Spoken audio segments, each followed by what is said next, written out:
Hi, I'd like to welcome my first guest, Ed Sutor, CEO of Dover Downs Hotel and Casino. Ed, welcome. Thank you. Nice to be here. I've known you for a number of years. You're an interesting guy, but Yes, you're not I am. usually out in the public. Tell me a little bit about yourself, about Well- your background. Well, I'm 6'7". I'm very inconspicuous, so people don't see me out there. No, there's plenty to do here, and I enjoy this business we're in. You have to like people. You have a lot of customers, and you have a lot of employees, and that suits my personality. So I don't get out tremendously into the community, but I'm well aware of what's going on. Well, I know that you've been very involved. You've been very involved with helping veterans. You've been very involved with the Dover Symphony, bringing them here onto your beautiful facility, and we do appreciate that. I know there are other organizations that you reach out to help. But tell me a little bit about your own background, where you came from. Well, born in Philadelphia, one of 7 brothers, no girls in the family. The parents kept trying for a girl, but 4 of us went to college on basketball scholarships. Believe it or not, I'm in the middle height-wise. Oh my gosh. My tallest brother is 6'10". And as you mentioned, you're 6'7". We had to 6'7". lower your chair down because I'm not that tall, folks. And like I said, 4 played college ball, 1 played pro in the old ABA in the 60s. I decided to go into the accounting career and took a job in Philadelphia at Price Waterhouse. But then this new industry started in New Jersey, and it sounded exciting, so I made the leap and joined the Sands Hotel Casino back in 1979. 5 years there, then 15 years as the chief financial officer of Caesars in Atlantic City. Wow. And then when the state of Delaware passed legislation legalizing slot machines, Dover Downs hired Caesars under a management contract, and I was one of the designated people to come down here and help build the place, design it, work with the architects, the contractors, brought some of our staff here full-time, hired, wrote policies, procedures, got them open and operating. And it was a lot of fun. Brought a lot of money in, a lot of jobs into the area. And Absolutely. as you mentioned, it was 20 years ago you recently Yes, had we will have our 20th anniversary in December. And we originally started out with only 500 machines. We expanded 7 times and got up to close to 3,500 machines. The legal limit's 4,000. We also built a beautiful facility. We had to make this a destination because, believe it or not, we had the worst location of any casino in Delaware. If you're coming from New York or Philadelphia, you got to drive past Delaware Park. You're coming from Baltimore, Washington, you got to drive past Harrington. Why would you drive past those places? We needed a reason. The reason is a destination with a 4-diamond hotel, gourmet restaurants to buffets, first-class entertainment, but most important of all, first-class customer service. And I'm happy to say that we have got all of that. And I'm thrilled. You know what the best part is? In order to give good customer service, you need to be friendly. And Delaware has a lot of friendly employees, so my work's a lot easier trying to train them to give good service when they start out being friendly. So we consider ourselves blessed. I remember when I came here in '68 via the base, this was all just being built, Dover Downs was. And I remember as we talked about earlier, I remember the steamroller on a 30-degree bank had with a tether on it so it wouldn't roll over. And I remember the Blue Hen Mall was just being built. So, so much has changed, so much improvement, so much great expansion, actually, economic development. And so you've been, for the most part, you know, for the last 20 years at least, very much part of that. Yes, I have. Yeah, they both, NASCAR track and horse racing, both started in 1969. By the way, they'll be celebrating their 50th anniversary next year. Dennis McGlynn, my boss, came in 1972 from the Air Force Base. Well, we're planning, well, at that time, there was approximately 30 people on the full-time payroll of Dover International Speedway. Today, it's about 50. But in the casino side, we have 1,700 people who are employed directly or indirectly. I didn't know you had that many. Yeah, 1,400 of them are on our payroll. Another 300 are contracted folks here every day, such as our cleaning service. Delmarva Cleaning has been here 30 years, and they do a wonderful job of keeping our place very tidy. So 1,700 employees. We also do business with 400 Delaware-based vendors. We spend about $20 million a year with local suppliers. As far as those employees, we spend about $52 million a year in payroll. So that's like $1 million a week. And that's, people talk about economic impact. It's not just what people spend here, but actually that impact is like a ripple effect on the whole economy. Exactly. Those people live nearby, they shop nearby, so the payroll that we're paying them is certainly being circulated in the community, and I'm sure that it's a big part of the success of the surrounding business community. What are your greatest challenge these days? Right now, the greatest challenge we have is our general partner. The operation of gaming in the state of Delaware is a three-partner deal. It's between the state, the horsemen, and the casino.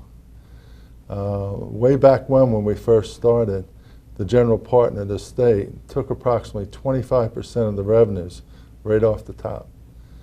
And that was okay. We didn't have that much competition in the area. We were able to expand 7 times. But over the years, because of budget problems, the general partner increased their share 7 times to now where it's effectively 62%. And that's strangling us. Since 2007, you have Pennsylvania come on board with their casinos, and nearby Maryland. At one time, we were getting 60% of our business from Maryland. It's now down to 30%. They are cleaning our clock over there because that's where the people live. It's much easier for them to drive 15 minutes to the local casino than it is to come an hour and a half or 2 hours to our facility. So at a time when there's increased competition in the area and we haven't gotten a significant break in our tax structure, I call it revenue sharing, it's put us in a rather precarious position. Now, what do these other states charge their casinos as compared to? They're all different, but in the state of New Jersey, their tax rate's 8% of the top. 8%? 8. And in, depending upon what it is, the slots in Pennsylvania is about 50%, but their tables is 14. We have the highest table game tax rate in the entire country. So how did it get that way? They needed the money. When they passed, in 2008, there was a $600 million deficit in the state. They passed. That's when the nationwide economic recession began. Exactly. And they did 4 things. They passed an income tax rate increase on all Delawareans, including you and I. They increased the gross receipts tax on businesses. They took 2% back from state employees, and they hit us with the big 20% increase on our taxes. Since that time, they rolled back the income tax, they rolled back the gross receipts tax.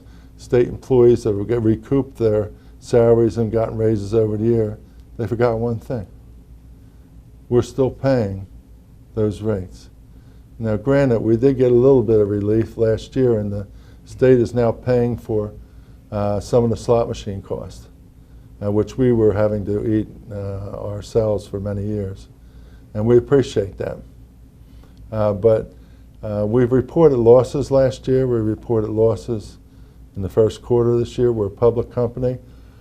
If you go to the, Google us, go to the SEC documents, what we're telling is the truth. If we don't tell the truth, then we go to jail.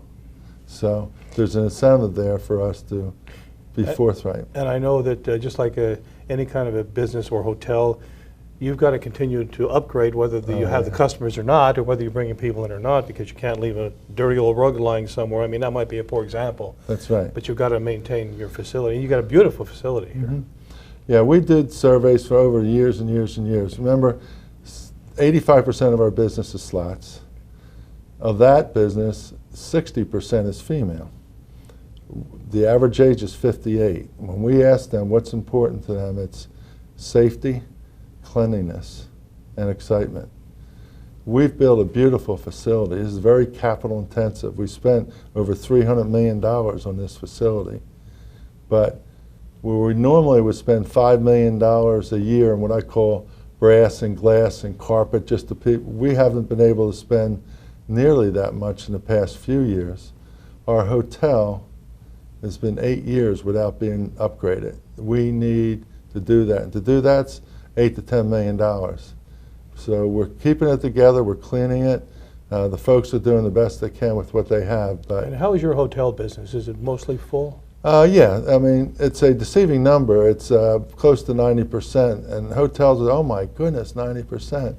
But we give away almost 75% of those rooms in order to attract casino gamblers. So for us, the amount of cash business we get isn't substantial enough to overcome the problems we have in the revenue sharing in the gaming side. But we're trying to increase that side of the business. Since we're losing the gamblers to other jurisdictions, we're trying to beef up. And Make a shift. Okay. Yes. So Well, what do you see as the short-term solution versus a longer-term solution? the longer-term solution undoubtedly has to take a look at the revenue sharing. We can't sustain going forward like this. In fact, for the past 2 sessions, the legislature created a group called the Gaming and Lottery Study Commission. Mm-hmm. 2 years in a row, they commit, after 6 months of public hearings and testimony from experts, they come out with recommendations. Mm-hmm. Each year they recommended that they attack these tax rates or revenue sharing to get it to put us in a more competitive position. A year ago, they only did a tiny bit. They gave us some help on the slot vendor cost. This year, unfortunately, we got nothing. Nothing. So even a group established by the legislator, made up of legislators, could not convince enough people in the legislature to give us that. They did have a challenge this year, granted, Sure. but next year is going to even be a bigger challenge. There's a bigger deficit, and it's an election year. And we hope not to have layoffs here as a result of... We've eliminated 72 positions this year already, Okay. most through attrition, but unfortunately we looked at all of our businesses, what makes money, what time of day it makes money, and we came to a decision that we had to let go 24 positions in our table games on the grave shift. That's the slowest time of the year. It's midweek. Mm-hmm. We're still a 24-hour operation on weekends and holidays, but 24 of those positions were eliminated. So through the first 6 months, it's a total of 72, and most of those, the vast majority, are through attrition. But that's, people are not being hired for those positions now. So Well, this is something that we're going to have to keep an eye on. We appreciate the time, and we'll continue watching what's going on Good. here. Ed, thanks so much for being with us. Dave, thank you for the opportunity. Oh, absolutely. My guest has been Ed Sutor, CEO of Delaware Hotel and Casino. We'll be right back. Okay.